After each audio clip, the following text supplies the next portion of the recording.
Bom dia, meus alunos da primeira série. Então, hoje nós viemos aqui para gravar essa aula com vocês, né? Porque é uma maneira da gente estar mais próxima de vocês nessa quarentena, já que nós estamos usando o ambiente da escola, tá bom? O tema da nossa aula de hoje vai ser sobre os sofistas, esses professores viajantes, né, que viviam na Grécia, ensinando a arte da retórica. Mas antes de falarmos sobre os sofistas, eu gostaria de voltar com vocês um pouquinho na aula passada, para a gente contextualizar a situação política da Grécia, para nós entendermos melhor quem foram os sofistas e qual a participação deles na política grega, na democracia grega. Muito bem, vamos lá então.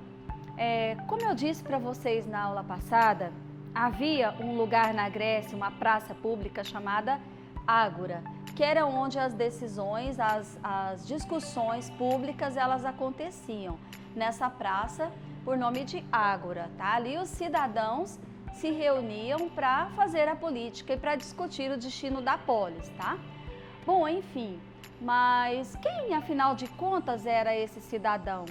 Quem participava dessa ágora pública na Grécia?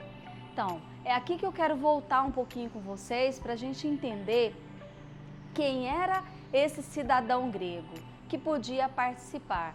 Não era como hoje a democracia aberta, direta, que nós temos todas as pessoas participando, né? Hoje nós escolhemos os nossos representantes, nós estamos numa democracia indireta, representativa. Naquela época nós tínhamos a democracia direta, participativa, onde todos os cidadãos participavam.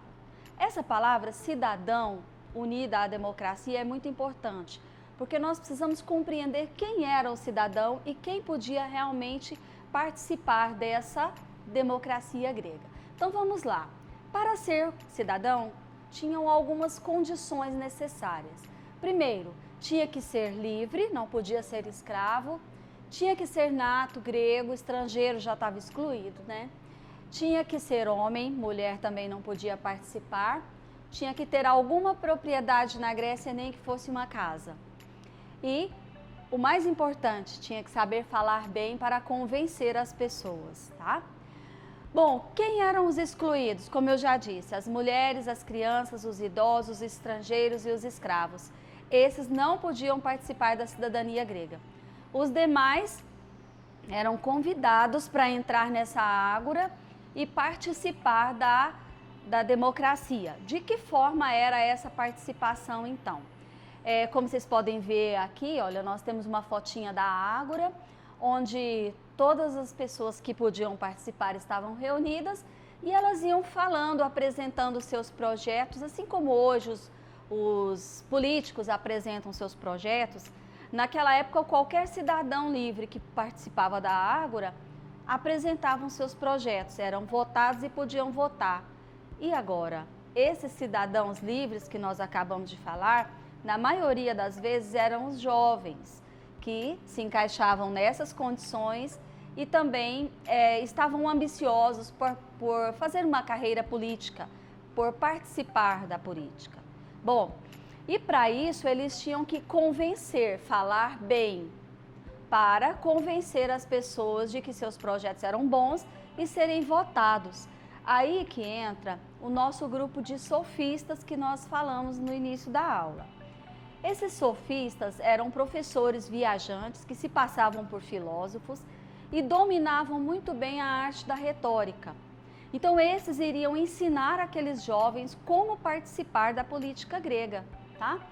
Bom, o público-alvo, como eu já disse para vocês, eram os jovens ambiciosos por aprender e ganhar a política na ágora, tá? Eles cobravam, os sofistas cobravam para ensinar esses jovens. Então, em troca de pagamento, e era caro, né? Em troca de pagamento, eles ensinavam os jovens a arte da retórica, a arte de falar bem, para participar da política na ágora, certo? Isso na Grécia foi um escândalo, porque não se cobrava pela educação. Os filósofos ensinavam de graça. Era comum reunir nas praças e aplicar a educação para todos que se interessassem. Não havia cobrança, pagamento. Então os sofistas começaram a cobrar caro, e eles ficavam de cidade em cidade, reunindo os jovens, principalmente esse público, nas praças, e ensinando essa arte da retórica. Para nós é importante, então, entender o que esses sofistas ensinavam, tá? Eles não estavam preocupados em passar a verdade, como a maioria dos filósofos, ou quase todos os filósofos, faziam na época. A verdade não era interessante nesse momento. Mas então o que eles ensinavam? A retórica de uma maneira refinada, onde as pessoas iriam aprender a defender os seus argumentos, argumentar bem, persuadir o outro, ou seja, ensinavam a enganar. E dessa forma, os jovens aprendiam não fazer um discurso verdadeiro, fiel, mas aprendiam mais a derrubar o discurso do outro. Então, falar bem, ter uma boa oratória era muito importante para derrubar o discurso do outro. Nós podemos trazer isso para a atualidade e comparar com a nossa política atual, onde nós vimos na época, principalmente de eleições, os candidatos preocupados mais em derrubar o discurso do outro do que fazer o seu próprio discurso. Então, esse resquício ele já vem da época dos sofistas na Grécia, né? Bom, nós percebemos que nós estamos diante de uma falácia, né? O que será que significa falácia, então? É um discurso falso, mas que parece verdade. Então, ou seja, eles colocavam algumas palavras verdadeiras misturada com a maioria mentira para enganar. Então, é um discurso bem elaborado que tem um fundo falso, mas que, na verdade, parece ser verdadeiro. E assim as pessoas são enganadas com as falácias. Uai, professora, parece que a gente está falando de alguma coisa do nosso cotidiano, que a gente tem visto sempre. Sim, nós estamos falando de discursos que a gente vê quase todos os dias na TV, tá? Seja na política, no comércio, nas propagandas, a gente se depara com falácias a todos os momentos. Então, nós podemos ver que a origem dela estava na Grécia no século VI a.C. já, quando os sofistas começavam a ensinar essas falácias para as pessoas que estavam interessadas em participar da política. Tem um lema de um sofista famoso chamado Protágoras, que diz assim, ó, o homem é a medida de todas as coisas. Muitas vezes, isso é confundido com, nossa, o homem é a medida de todas as coisas, então está valorizando o homem nesse cenário? Não, significa que os interesses particulares devem ser a medida de todas as coisas. Então, os sofistas ensinavam as pessoas a defender os seus próprios interesses. Ou seja, você vai participar da política na Ágora não para defender o bem comum, aquilo que é bom para todo mundo, mas para defender os seus interesses. Se por coincidência os seus interesses também for bom para todo mundo, ótimo. Mas se não for, defenda os seus próprios interesses. Fala que vai fazer e não faz. É simples assim. Então, isso se tornou um lema dos sofistas. O homem é a medida de todas as coisas. Bom, nesse caso, nós podemos ver que a verdade ela se torna relativa, sendo que cada um vai defender os seus próprios interesses na política, tá? Então, se eu defendo o meu interesse, você defende o seu, o outro defende o dele, cada um vai ter o seu interesse sob pauta. E aí, nesse caso, ela se torna relativa. Relativa quer dizer o quê? Que não é comum para todo mundo. Cada um defende aquilo que é bom para si. Percebe que nós estamos diante também de um egoísmo, onde não se pensa no bem do outro, no bem da sociedade, no bem comum, mas pensa somente em si mesmo e nos seus próprios interesses? Então, bom, Gorgias e Protágoras foram os principais sofistas que levantaram essa bandeira, tá?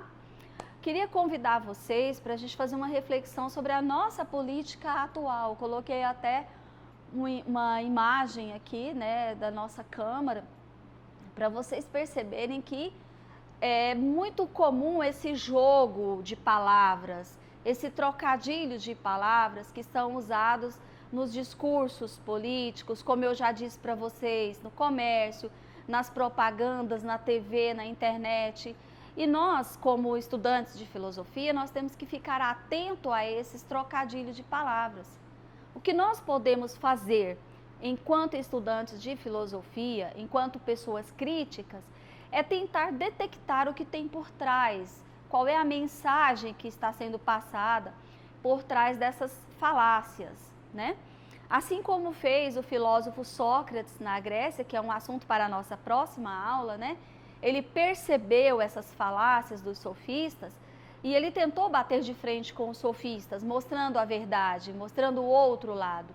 Assim nós também podemos fazer, né? Somos poucos numa multidão de gente querendo enganar os outros, tá? Mas se cada um de nós já começarmos a refletir no nosso meio social, nós podemos sim mudar um pouco as coisas. Nessa imagem nós podemos ver alguns dos nossos principais sofistas, como eu já disse para vocês, Gorgias, Hípias, Protágoras e Trasímaco, né? São esses os principais e alguns deles vão ocupar cargos públicos mais tarde na Grécia. Porque como eu disse na aula passada para vocês, a política começou, a democracia começou aberta, participativa, mas com o passar do tempo, isso foi ficando inviável, tá? Já que as cidades foram crescendo, então foi necessário fazer uma política representativa. Aí que surge o Conselho de Baulé, com os primeiros representantes. E esses aqui foram também aqueles que acabaram, no final das contas, ocupando alguns cargos. Bom, eu gostaria de dizer para vocês que tem um material para vocês muito bom lá no GR8, vocês podem pegar, ler o texto, recorrer também ao livro, tá? Eu deixei as páginas do livro e responder a nossa tarefa com base nessa aula e com base na leitura do material, tá bom? Tem também que eu deixei para vocês um vídeo de uma paródia de uma música que fala sobre os sofistas, que é muito importante vocês ouvirem, porque a música nos ajuda a gravar melhor o conteúdo, tá bom? Nós vamos parando por aqui, com muita saudade de vocês. Se Deus quiser, em breve nós estaremos juntos na sala de aula. Um beijo para vocês e até mais.